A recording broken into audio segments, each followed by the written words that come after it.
নরসিংদীতে বৈষম্য বিরোধী ছাত্র আন্দোলন চলাকালে গুলিতে নিহতের ঘটনায় এখন পর্যন্ত আদালতে ২৩টি মামলা বিচারাধীন রয়েছে।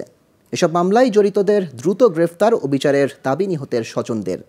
এদিকে আসামিদের দ্রুত গ্রেফতারের আশ্বাস দিয়েছে প্রশাসন। নরসিংদী থেকে মোহাম্মদ শফিকুল ইসলাম মতির তথ্য ও চিত্র ডেস্ক রিপোর্ট।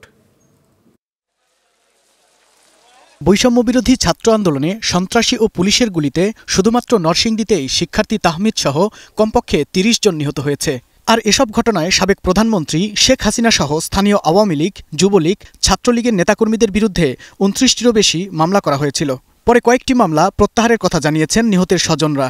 আমার স্বামীর নাম হয়েছে আরমান মোল্লা নাহিদ। পরে এলে ছাত্রগুলোকে মিছিল গেছে, পরে ফুলনপুর মারতে যায় সামনে এলে গুলডি খাইয়া গুলডি খাইয়া নই মারা যায়। দুপুরে খাওয়া দাওয়া করে পাঁচজনা বাজারে গেছে, যাওয়ার পর ওই বিজেপি পিছনটা গুলি করছে, সরাসরি গুলি লাগছে। গোল চত্বরের এখানে যাওয়ার পরই বিজেপি গুলি করছে। গুলি করার পরে ওনার পিঠের সাইডেতে গুলি গিয়া ব্যাটারি দিক দিয়ে বাইরে এসে।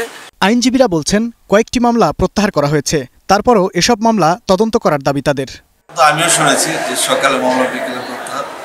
আসলে এটা কিভাবে করা হয় আমি জানি না, কারণ ক্রিমিনাল কেসে যদি একবার দাখিল করা হয়ে যায় হত্যা মোকদ্দমা, প্রত্যাহারের সুযোগ আছে বলে আমি জানি না।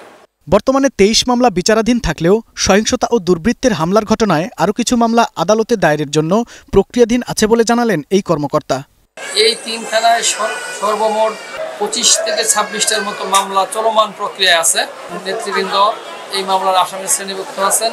এই মামলাগুলি তদন্ত প্রক্রিয়ায় আছে। এদিকে পুলিশ কর্মকর্তারা বলছেন বৈষম্য বিরোধী ছাত্র আন্দোলনে নিহত ও আহতের বিষয় করা মামলায় বেশ গুরুত্ব দেওয়া হচ্ছে।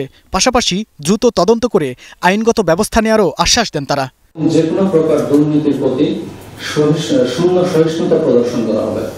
আইন শৃঙ্খলা রক্ষার্থে এবং জনগণের নিরাপত্তা বোধ প্রতিষ্ঠাকল্পে পুলিশের স্বতঃস্ফূর্ত উপস্থিতি এবং নিয়মিত কার্যক্রমের কোনো বিকল্প নাই। নরসিংদীতে ১ জুলাই থেকে ৩ সেপ্টেম্বর পর্যন্ত বিভিন্ন থানা ও আদালতে এসব মামলা হয়।